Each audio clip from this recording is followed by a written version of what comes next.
Hello, my name is Dmitry and I'm an emergency medicine doctor in Dnipro, Ukraine. And today we're gonna talk about application of improvised tourniquets to control massive bleeding. First of all, I have to remind you what actually massive bleeding is. And generally, we consider that bleeding is massive in next scenarios. If your first impression at the scene was something like, oh my gosh, it's really a lot of blood. If you see that person's limb amputated or even partly amputated.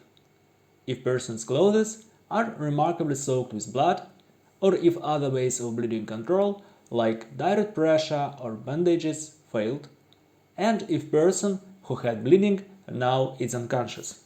Second important thing you have to remember is that improvised tourniquet can be applied only for controlling bleeding from the limb. Don't ever try to apply it to control junctional bleedings.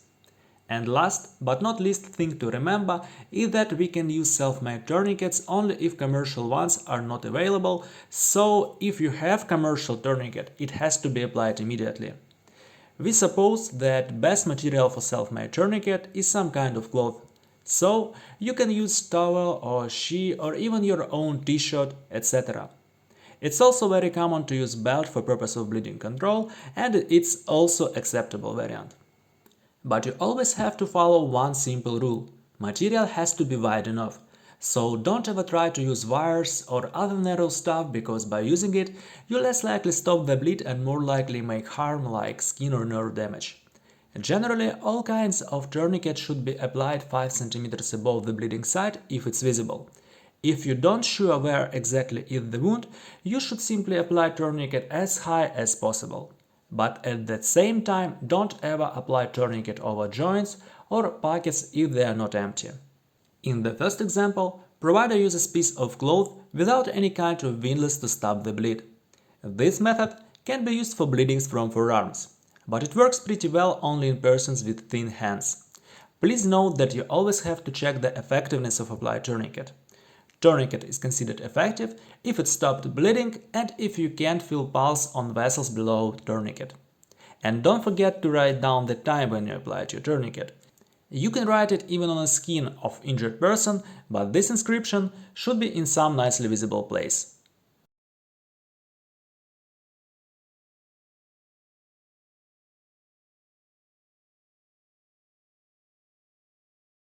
In the second example, provider doesn't only use piece of cloth, but he also uses pencils as improvised windlass.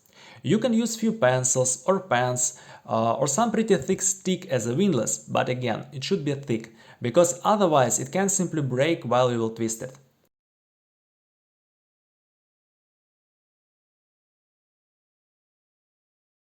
You have to twist windlass as many times as possible, and this is essential thing if you wanna stop the bleed with this kind of self-made tourniquet. And then you should fix windlass with second piece of cloth. Don't remove tourniquet until medical staff will arrive.